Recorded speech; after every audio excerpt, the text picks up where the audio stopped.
Carbon letter लिखना भूल गए बच्चे। और उसका सबसे बड़ा कारण क्या है? Social media. और नुकसान क्या हो रहा है? आपके अंदर रचनात्मक क्षमता खत्म हो रही है, सोचने की क्षमता खत्म हो रही है। आप जब तक रचनात्मकता न लाओगे, जब आप साहित्य को पढ़ेंगे तो आपके माइंड में बहुत सारे विचार आएंगे। इसीलिए मैं बहुत बार ये भी सलाह देता हूँ, जितने हमारे वेद हैं, जितने हमारे उपनिषद हैं, सोशल मीडिया के थ्रू या जिसके थ्रू भी आपको पढ़ने का मौका मिले इनको पढ़िए, जितना पढ़ सकते हैं। पूरी दुनिया इनके पीछे भाग रही है साइंस रिसर्च करने के लिए। आप एक बार पढ़ के देखें, फिर देखना उनमें ऐसे ऐसे चीज लिखी हुई है जो आज तक किसी ने सोची नहीं थी दुनिया में। वो सब इनके अंदर निहित है। यही से शोध का एक विषय सबको मिला है। जितने भी आप साइंस पढ़ रहे हैं या नहीं पढ़ रहे हैं, आपको हमारी गवर्नमेंट में ये चाह रही है NEP 2020 के अंतर्गत।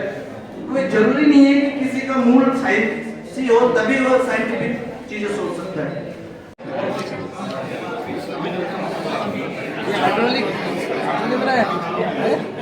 कैसे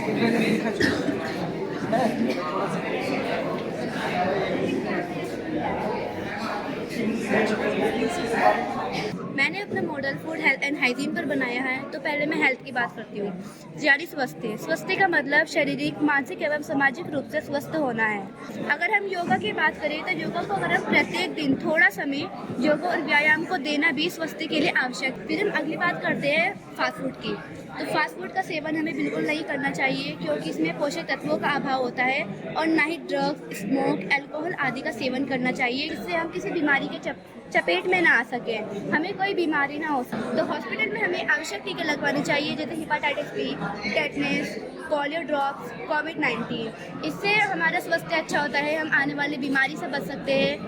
गणित विषय के बारे में यहाँ पर इन बच्चों को उद्बोधन करेंगे श्री भगवान। बच्चों, यथा शिखा मयूराणाम नागानाम मणियो यथा तद्वत् वेदांत शास्त्राणाम गणितम मूर्धन्य स्थितम्। इसमें गणित का महिमा मंडन किया गया है। जैसे मोरों में शिखा और नागों में मणि का स्थान सबसे ऊपर है, वैसे ही सभी वेदांत और शास्त्रों में गणित का स्थान सबसे ऊपर है। थेल्स को सबसे पहला सैद्धांतिक गणितज्ञ माना जाता है।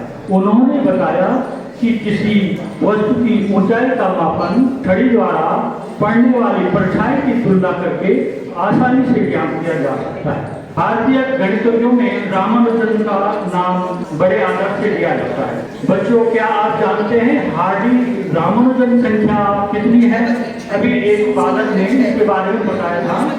रामानुजन संख्या, हार्डी रामानुजन संख्या 1729 है। कितनी है प्यारे बच्चों? 1729। इसकी विशेषता क्या है?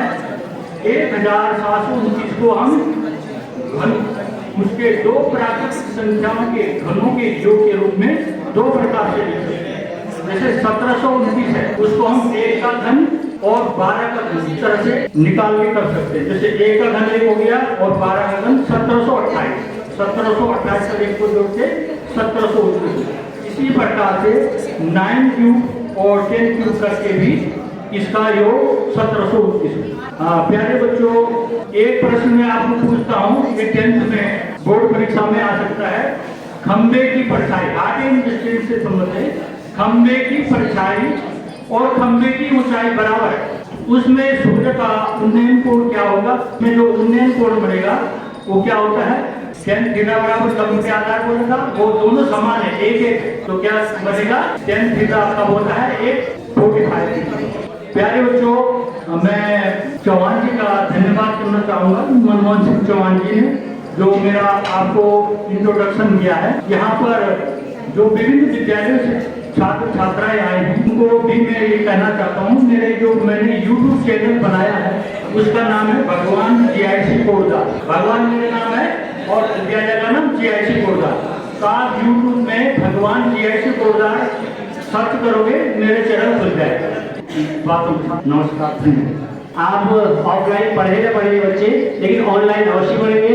और सबसे बड़ी बात है कि ये ऑनलाइन को तभी आ रहा था जब पेपर हो। अब जब इनको लगेगा कि पेपर होने वाले कब पढ़ रहे थे, तो ये ऑनलाइन मैं खुद अपनी बात करूँ, हम साल भर बच्चों के पीछे मेहनत करते हैं कि बेटा नोट्स बनाइए, इसको बनाइए, बनाते हैं नोट्स, लेकिन पेपर के टाइम पे पूछते हैं बेटा किससे पढ़ा, यूट्यूब से पढ़ा। तो ये मॉडर्न टेक्नोलॉजी जो है इसका पूरा सोशल मीडिया का उपयोग करते हैं और अवश्य ये आपके यूट्यूब जो बनाए हैं इनका इनके मार्क्स जो पास मार्क्स के साथ साथ वो उनको अच्छे परसेंटेज लाने में मदद करेगी।